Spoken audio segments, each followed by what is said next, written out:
Bonjour à toutes et à tous et bienvenue sur Ostéo TV, la première chaîne d'actualité en ostéopathie. Pour ce 22e Ostéomag, nous recevons aujourd'hui Gudrun Göransson qui nous fait l'honneur de répondre à nos questions à l'occasion du 4e Congrès international Ostéobio qui a pour thème la place de l'ostéopathe dans la prise en charge pluriprofessionnelle des troubles fonctionnels gastro-intestinaux. Gudrun Göransson, bonjour. Bonjour. Vous êtes donc ostéopathe depuis 5 ans seulement. Vous exercez dans la plus grande clinique ostéopathique de Stockholm. Quelle a été votre carrière avant de devenir ostéopathe? Avant d'être ostéopathe, j'étais professeur d'anglais et de suédois, donc j'étais dans les sciences humaines. Et quand j'ai été fatiguée de travailler avec les adolescents, j'ai voulu travailler en face à face avec les gens.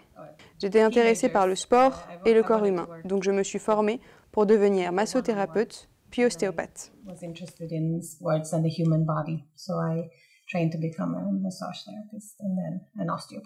Et quelles ont été vos études pour devenir ostéopathe?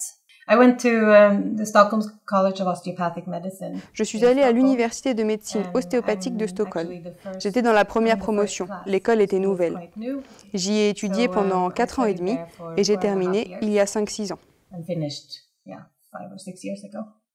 Et maintenant, vous travaillez dans une clinique ostéopathique, c'est-à-dire c'est une institution avec d'autres professionnels où il n'y a que de l'ostéopathie et vous exercez comme une activité libérale. C'est une clinique privée que je possède et dirige. Il y a 6 autres ostéopathes qui y travaillent, donc nous sommes uniquement des ostéopathes et la clinique est complètement privée, donc ce n'est pas une institution. Et vous êtes également présidente de l'association suédoise d'ostéopathie. Comment êtes-vous devenue, alors que vous n'êtes ostéopathe que depuis 5 ans, comment vous est venue cette idée de devenir présidente de l'association d'ostéopathie suédoise? Well, I've been working on the board for a couple of years as secretary and treasurer. Je travaillais au conseil depuis plusieurs années, comme secrétaire et trésorière. Donc la raison pour laquelle je suis devenue présidente, c'est parce que le précédent président a décidé qu'il était temps pour lui de partir. Il sentait qu'il avait fini et c'était le plus logique que je le remplace. Je fais partie du conseil et je n'ai pas peur de prendre des responsabilités. Je pensais que nous avions besoin d'une association forte en Suède à cause de notre statut, mais je pense que nous en parlerons plus tard. Justement, quels sont les statuts de l'ostéopathie en Suède? En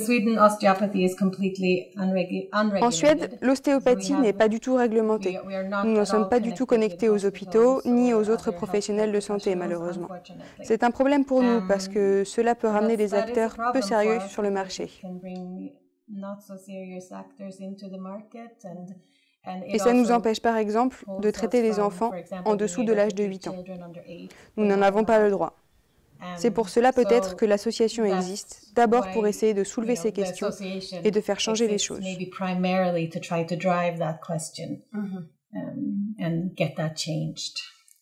Et en France, on recense plusieurs courants d'ostéopathie. Justement, vous disiez que ce n'est pas réglementé en Suède. Du coup, est-ce qu'il existe également chez vous différents courants d'ostéopathie? Oui, nous avons des praticiens qui s'identifient comme travaillant plutôt de façon crâniale, classique ou structurelle. Mais je pense qu'en tant qu'association et que profession, il est beaucoup plus important pour nous que nous regardions nos points communs et que nous voyions comment nous pourrions tous nous intégrer dans la profession.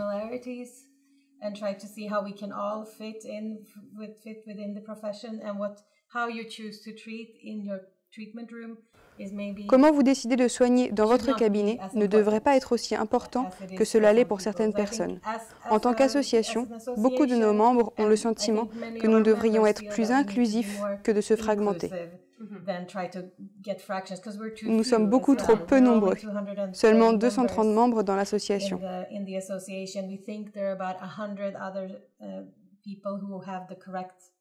Nous pensons qu'il y a une centaine de personnes qui auraient les qualifications nécessaires pour faire partie de l'association, mais avec 230 membres, si on commence à se diviser, nous n'aurons aucun poids.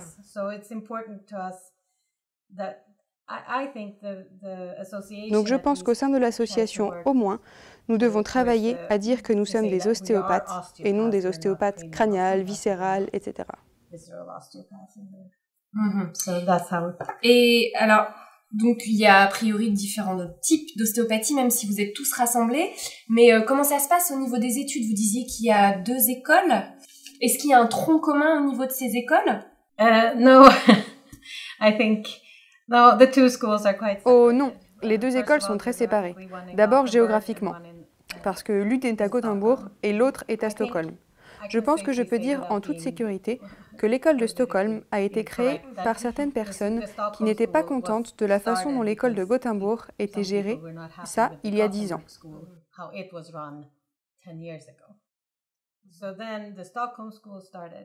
Donc l'école de Stockholm a été créée et elle s'est affiliée avec l'école de médecine ostéopathique anglaise de Beckham. C'est leur organe de contrôle. C'est une école complètement privée, mais elle suit les recommandations de Beckham.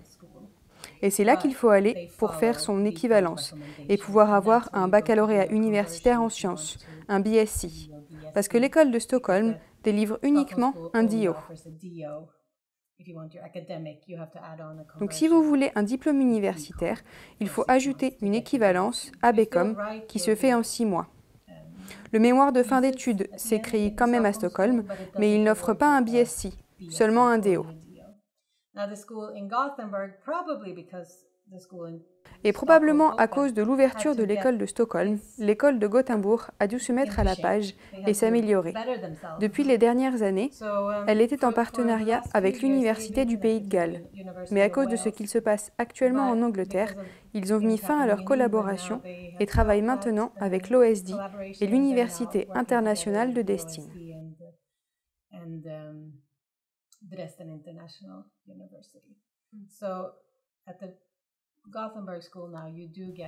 Donc à la fin de vos études à Gothenburg, vous obtenez un master en sciences, un MSc. Elle est aussi complètement privée, donc aucune de ces écoles n'est reliée au système universitaire suédois.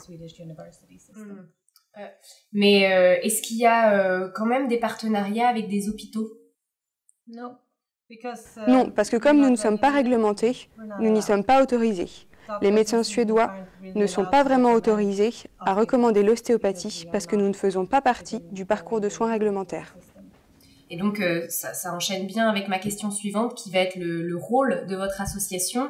J'imagine qu'il va essayer peut-être de transformer et de réglementer cette profession pour avoir des partenariats avec le milieu hospitalier.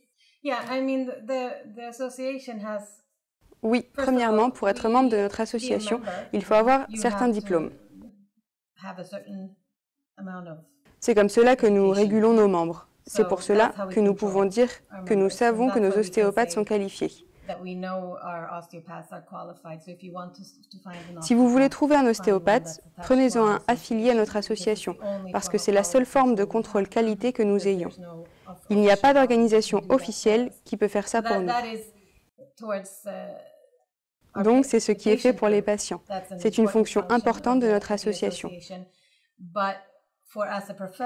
Mais pour nous, en tant que professionnels, le travail le plus important que nous avons commencé depuis 1983 est d'essayer d'obtenir une réglementation. Nous avons déjà fait 3 demandes qui ont échoué et nous entamons actuellement notre 4e demande. Nous devons continuer en grandissant avec maintenant 2 écoles et de plus en plus de praticiens. J'espère que le gouvernement et les services de soins nationaux vont s'apercevoir qu'il est dans leur intérêt de nous réglementer afin qu'ils puissent avoir du contrôle. Nous ne sommes peut-être pas encore là avec seulement 230 membres, mais nous devons au moins continuer à nous faire connaître. Je pense que c'est cela notre rôle le plus important.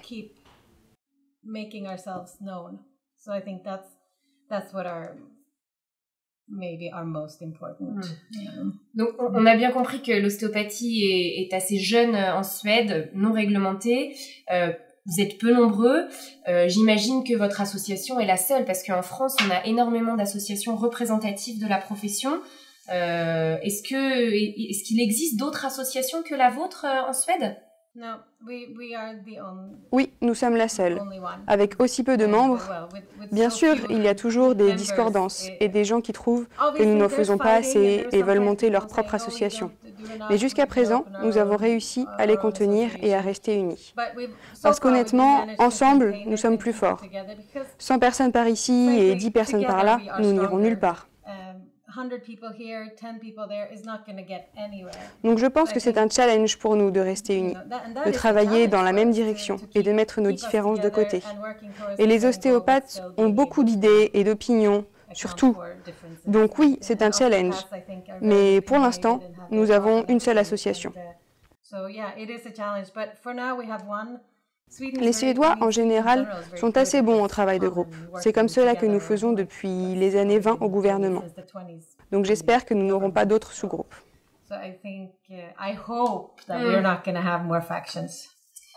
Et donc, je voudrais avoir votre opinion sur votre avis sur l'avenir de l'ostéopathie en Suède, mais aussi en Europe.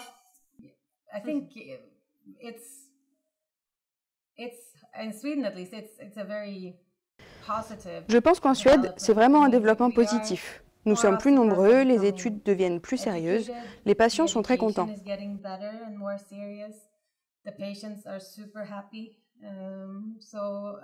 Donc je pense que si nous pouvons rester unis en tant que groupe et poser des bases pour chacun, je pense que l'ostéopathie a vraiment sa place dans le marché suédois et soyons optimistes dans le parcours de soins réglementés.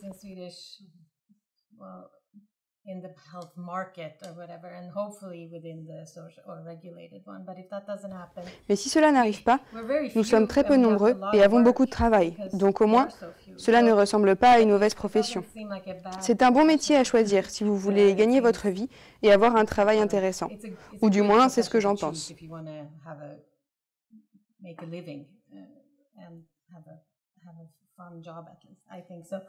En Europe? Yeah, Europe is more interesting, isn't it? I mean, I think it's great that we have the CEN standard now. L'Europe est plus intéressante, n'est-ce pas? Je pense que c'est super que nous ayons le standard du Comité européen de normalisation, CEN, pour que nous puissions tous commencer à travailler vers un but commun. Mais à cause des différents systèmes de soins, nous voulons tous, dans nos différents pays, faire partie du système de soins. Nous ne voulons pas être séparés. Mais je pense qu'avec l'ostéopathie, nous avons un super produit. Vous voyez ce que je veux dire?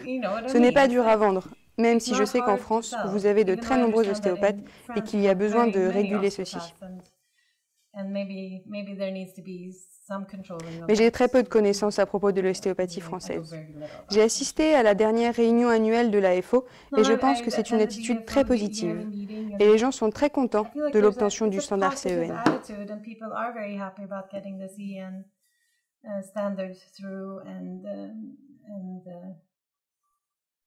Donc vous nous conseillez d'être groupés, d'être unis pour être plus forts et de vraiment réussir à gommer toutes nos différences pour défendre notre métier.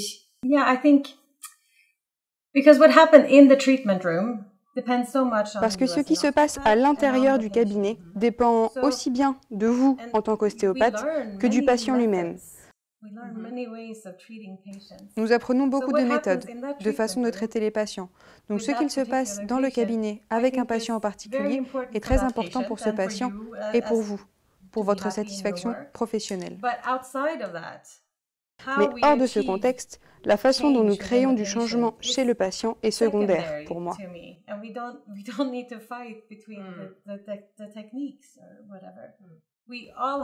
Nous n'avons pas besoin de nous battre sur les techniques.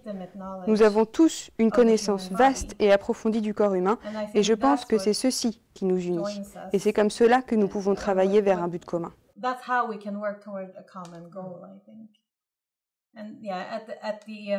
À l'AFO, en février, il n'y avait pas de querelle. Les gens étaient contents et satisfaits. De sages paroles pour terminer. Merci beaucoup, Gudrun Goransson. Ostéomag, c'est fini pour aujourd'hui, mais on se retrouve très bientôt pour un prochain numéro. À bientôt!